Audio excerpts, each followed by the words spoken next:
इस वीडियो में हम देखेंगे राजस्थान की सभ्यताओं के बारे में देखेंगे। सभी सभ्यताएं जो महत्वपूर्ण है और जिनसे क्वेश्चन आने की पूरी संभावना है, तो वो ही लिखे हैं मैंने। तो इसमें से अब हम शुरुआत करते हैं यहाँ से। सन 1800 में जॉर्ज थॉमस ने राजपूताना शब्द का सबसे पहले प्रयोग किया। तो पूछे राजपूताना शब्द का सबसे पहले प्रयोग सन 1800 में किसने किया, तो जॉर्ज थॉमस में आएगा।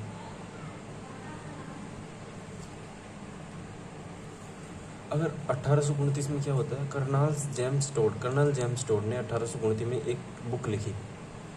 कौन सी बुक लिखी, जिसमें राजस्थान शब्द का प्रयोग किया। 1829 में कर्नल टोड ने राजस्थान शब्द का प्रयोग किसमें किया, annals and antiquities of Rajasthan. Book का नाम याद होना चाहिए, प्रॉपर याद होना चाहिए, और इसमें राजस्थान शब्द का प्रयोग किया। और एक बुक थी इनकी, the central and western Rajput state of India. Main तो यह है annals and antiquities of Rajasthan, ये तो याद ही होनी चाहिए। कर्नल जेम्स टोड का राजस्थान के इतिहास के जनक के नाम से जानते हैं या फिर घोड़े वाले बाबा के नाम से जानते हैं। 1870 में इस समय C.A. हैकेट नामक वैज्ञानिक को जयपुर से हस्त कुठार मिला। यानी कितनी पुरानी बात है, बहुत पुरानी था, जब आदिवासी लोग रहते थे तो उस समय का हस्त कुठार मिला C.A. हैकेट को 1870 में।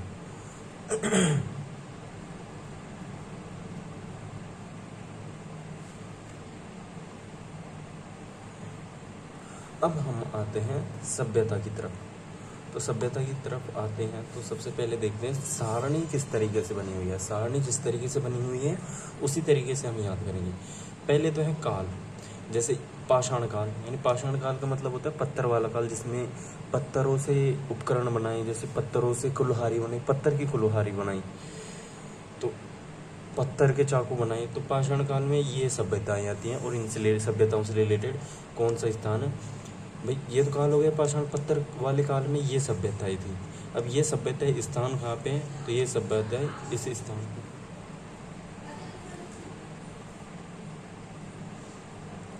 तो ये सभ्यता इस स्थान पे है। और इस सभ्यता की खोज किसने की, खोज अलग होती है, उत्खनन करता अलग होता है। खोज तो होता है बस इसने ढूंढी, इस समय इसने ढूंढी। उत्खनन का मतलब होता है उसको खोद कर देखना, उसमें क्या क्या चीज़ें हैं, कौन सी कुल्हाड़ी मिलती हैं, 6 छेद की खोपड़ी मिली है, तो वो सब उत्खनन करता आएंगे। तो दोनों नाम याद रखने हैं। फिर इस सभ्यता का कोई उपनाम है क्या, इसको किसी और नाम से भी जानते हैं क्या। और फिर इसमें आती हैं विशेष बातें। तो इस प्रकार से सारणी बनी हुई। अब पाषाण काल में पूछता भी है बागुर सभ्यता किस काल से है, तो ये 4 ऑप्शन दे देगा, तो पाषाण काल याद होना चाहिए। तो पाषाण काल में 2 ही सभ्यता है, बागुर और तिलवाड़ा। तो पाषाण काल की बागुर सभ्यता के बारे में पढ़ेंगे। सबसे पहले बागुर सभ्यता है कहाँ पे, तो भीलवाड़ा में। भीलवाड़ा में है, कोठारी नदी के किनारे। ठीक है, बागुर सभ्यता। खोज किसने की, V.N. मिश्र ने। और इसमें मैंने डेट नहीं लिखी, इसमें मैंने डेट ही नहीं लिखी। हाँ, अब ये डेट लिखने का काम आपका है। दिशा में से जैसे ही क्वेश्चन करोगे बागुर सभ्यता की, अगर डेट पूछते हैं तो डेट लिखनी है, नहीं तो नहीं लिखनी। ठीक है, ये काम आपका है। तो ये कोठारी नदी की V.N. मिश्र ने खोज की, ये याद रखना है एक तो। फिर उपनाम है नहीं। मेन बात यहाँ है पशुपालन। सबसे पहले पशुपालन के अवशेष कहाँ मिले, तो बागुर सभ्यता में मिले। सबसे पहले पूछता है क्वेश्चन, स्पेशल बनता है। कृषि से संबंधित, तो बागुर में। तांबे छेद वाली सुई, तो बागुर में। महासतिया, ये भी इम्पोर्टेंट है। महासतिया कहाँ पे मिली, बागुर में। फिर आता है तलवाड़ा वाली सभ्यता। तलवाड़ा सभ्यता कहाँ पे है, बालोतरा में। बालोतरा बाड़मेर में। तो लूनी नदी गुजरती है, तो लूनी नदी के किनारे। इसकी खोज भी V.N. मिश्र ने की, क्योंकि पाषाण काल से है तो दोनों सेम खोज करते हैं, तो और कुछ भी नहीं है। फिर ताम्र पाषाण यानी कुछ आदि धातु, तांबे की आदि पाषाण यानी पत्थर, तांबा और पत्थर मिक्स में। तो आहड़ सभ्यता सबसे पहले आती है। आहड़ है उदयपुर में, ऐसे आहड़, ऐसे उदयपुर, और ऐसे आयड़ या बेड़च नदी। इसकी खोज की है अक्षय कीर्ति व्यास ने, R.C. अग्रवाल ने, V.N. मिश्र ने। तो इनने की है। इसमें से भी ये याद रखना है खोज किसने की और उत्खनन किसने किया। तो ये दिशा के क्वेश्चन करोगे तब पता चलेगा। तो ये सारी जो क्वेश्चन है ये दिशा में से आपको करने पड़ेंगे। सही हैं, लेकिन इसमें से डेट और उत्खनन करता है तो उत्खनन करता अलग से लिखना है, और बाकी खोज करता है तो वो अलग थी। फिर आहड़ सभ्यता आहड़ सभ्यता का स्थानीय नाम है धूलकोट, उपनाम यानी आहड़ सभ्यता का दूसरा नाम है उपकोट, वो सॉरी धूलकोट, और ताम्रवती नगरी भी बोलते हैं। तो धूलकोट स्थानीय नाम पूछता है, अगर स्थानीय नाम पूछे तो तो कहाँ पे थे अपन, यहाँ पे, तो दोनों नाम याद रखने हैं। फिर आहड़ सभ्यता में क्या है, लाल काले मर्द भांड, लाल काली मर्द भांड का मतलब है मिट्टी के बर्तन, लाल रंग और काले रंग के मिट्टी के बर्तन। लेकिन आहड़ की स्पेशल बात ये है कि गोरे या कोट बोले जाते थे इनको। गोरे या कोट क्या है तो पूछ लेगा, लाल काले मर्द भांड। कच्ची ईंटों का उपयोग आहड़ में किया, स्पेशल याद रखनी है कच्ची ईंटें। 6 चूल्हे मिले हैं कहाँ से, आहड़ से, यानी 6 चूल्हे एक साथ का मतलब है भाई सब संयुक्त परिवार की विशेषता थी, अलग अलग परिवार अलग अलग नहीं रहते। फिर बैल की मरण मूर्ति यानी बैल की मिट्टी की मूर्ति जो मिली है वो भी आहड़ से मिली है। फिर ताम्र पाषाण युग की काल की दूसरी सभ्यता है गिलोंड सभ्यता, राज संबंध में है गिलोंड सभ्यता, बीबी लाल ने इसकी खोज की। और पक्की ईंटें गिलोंड सभ्यता में, इसमें कच्ची इसमें पक्की, याद रखनी है। कच्ची ईंटें तो होती हैं कि सूर्य की रोशनी में पकाई हुई, पक्की ईंटें होती हैं जो आग जलाकर जो बनाई जाती हैं ईंटें वो। हाथी दांत की चूड़ी कहाँ से मिली तो गिलोंड सभ्यता से। बालाथल सभ्यता उदयपुर में है, वी.एन. मिश्र ने इसकी खोज की, या फिर उत्खनन, मेरे को पता नहीं, आप देखना। और भी वैज्ञानिक है तो और भी लिख देना। संबंध किससे बताते हैं, बालाथल सभ्यता का संबंध बताते हैं सिंधु घाटी सभ्यता। हस्त निर्मित कपड़ा स्पेशल है, हस्त निर्मित कपड़ा यानी पहली जगह पे मिला है यहाँ पे, तो बालाथल में मिला है। फिर आती है बात 11 कमरे कहाँ पे मिले हैं, बालाथल में। लोहे गलाने की भट्टी भी कहाँ पे मिली है, बालाथल में। ओजियाना सभ्यता भीलवाड़ा की है, बस इतना याद रखना। फिर कांस्य हड़प्पा सभ्यता यानी कांस्य यानी तांबा, यानी कांसा युक्त सभ्यता। अब इसमें कांसा का विकास हो गया, तो कालीबंगा सभ्यता आती है पहली, तो हनुमानगढ़ की है, घग्गर नदी के किनारे। जानकारी किसने दी कालीबंगा की, एल.पी. टेस्सीटोरी ने दी। खोज किसने की 1953 में, याद रखनी है ये सारी चीज़ें। 1953 में अमलानंद घोष ने की, अमलानंद घोष लिख देना आगे। अब उत्खनन कौन करता है, 1961 से 69 तक बीबी लाल और बी.के. थापर दोनों उत्खनन करते हैं। इसने खोज की, इसने जानकारी दी। दशरथ शर्मा ने इसको क्या कहा, कालीबंगा सभ्यता को हड़प्पा सभ्यता की तीसरी राजधानी। किसने कहा, दशरथ शर्मा ने कहा, किसके लिए, कालीबंगा सभ्यता की। सर्वप्रथम जुते हुए खेत कहाँ से मिले तो कालीबंगा से।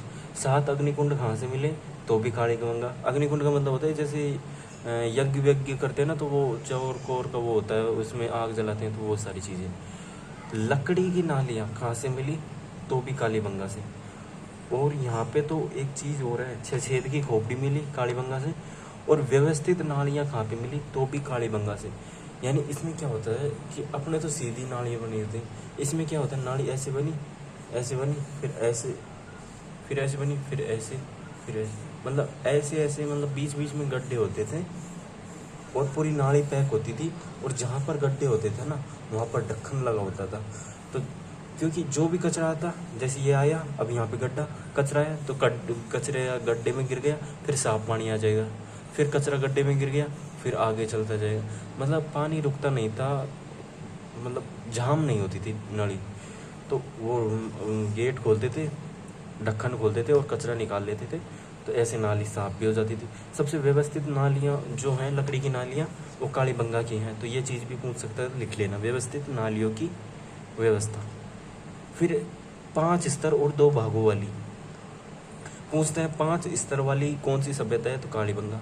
2 भागों वाली सभ्यता कौन सी है तो कालीबंगा।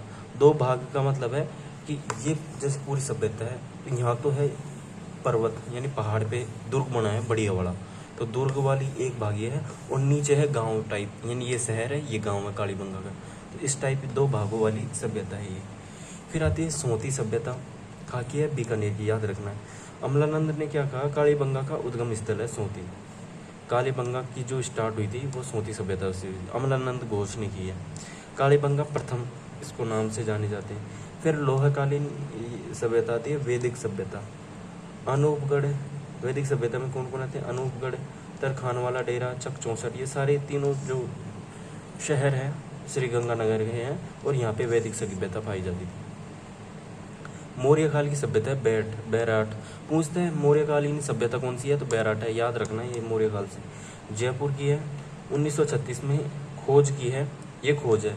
जब दो डेट आती है तो पहली तो आती है खोज की, दूसरी आती है उत्खनन की, ये भी याद रखना है। तो 1936 में खोजी दयाराम साहनी ने, याद रखनी है। 1961 से 64 के बीच नील रत्न बनर्जी और कैलाश दीक्षित दोनों ने उत्खनन किया, ये भी याद रखनी है। 28 तो इंडो ग्रीक व 16 मिन्नाडर के सोने के सिक्के मिले। 28 और 16 36 सिक्के, 36 जो सिक्के मिले कहाँ से, बैराट सभ्यता से। और पूछ ले तो ऐसे दोनों अलग अलग प्रकार के थे। फिर आता है 1837 में, सन 1837 में बैराट से कैप्टन बर्ट ने बीजक डूंगरी से बहाबरू शिलालेख ढूंढा। 1837 में कैप्टन बर्ट ने कहाँ से ढूंढा, बीजक डूंगरी से क्या ढूंढा, बहाबरू शिलालेख, याद रखना है। 1871 में कार्लाइल को भीम डूंगरी मिली और अशोक के 2 अभिलेख मिले यहाँ से। फिर एक अलग आती है गणेश्वर सभ्यता, नीम का थाना, कहाँ पे है, झुंझुनू में, सीकर या झुंझुनू में। नीम का थाना सीकर में है, झुंझुनू में, तो सीकर में ऐसा है। तो कांतली नदी के किनारे R.C. अग्रवाल ने इसको खोजा। और ताम्रयुगीन सभ्यताओं की जननी पूछे तो आएगी गणेश्वर। ताम्रयुगीन सभ्यताओं की जननी पूछे तो गणेश्वर, और ताम्रवती नगरी पूछे तो आहड़। ये इनमें कन्फ्यूजन होता है, जब जननी तो है गणेश्वर और नगरी है आहड़। फिर कुछ सभ्यताएं हैं जिनकी डिटेल्स याद नहीं रखनी, लेकिन ये पूछते हैं कहाँ की है सभ्यता। तो 9 है भरतपुर की है, रंग महल, हनुमानगढ़, भीनमाल, जालोर। हाँ भीनमाल पूछा था, वो हस्तकला वाले में कुछ डाउट था, भीनमाल है ना, जालोर ही है। तो बीच में जोधपुर था, तो जोधपुर को कट करना है, भीनमाल जालोर आगे है ही लिखा और जालोर के आगे जोधपुर लिखना है। वो हस्तकला वाले टॉपिक में एक जगह है, इस साइड पे है वो भी। अभी मैंने पीछे की वीडियो वही बनाई थी तो उसमें करेक्शन कर लेना। भीनमाल है जालोर में। हेमेंग सॉन्ग ने कहा भीनमाल जालोर वाली सभ्यता को, हैन संग ने क्या कहा, पीलो मोलो, पता नहीं उनकी अलग ही भाषा है, पीला मोलो कहा है इसने। तो पूछता है पीलो मोलो, हैंग सॉन्ग ने क्या कहा, पीलो मोलो कहा। पीलो मोलो किसने कहा, तो हैंग सॉन्ग ने क्या कहा, किसको कहा, तो भीनमाल जालोर वाले। रेड सभ्यता टोंक की, इससे प्राचीन, इसको बोलते हैं प्राचीन भारत का टाटानगर, क्योंकि रेड टोंक में सबसे ज़्यादा कुछ वो थी, लोहे की वस्तुएं, कुछ तांबे की वस्तुएं थी यहाँ पे। सुनारी सभ्यता नीम का थाना में है। जोधपुर सभ्यता नहीं है, गलत लिखी है मैंने, जोधपुरा, रे नहीं है, आ है यहाँ, रा।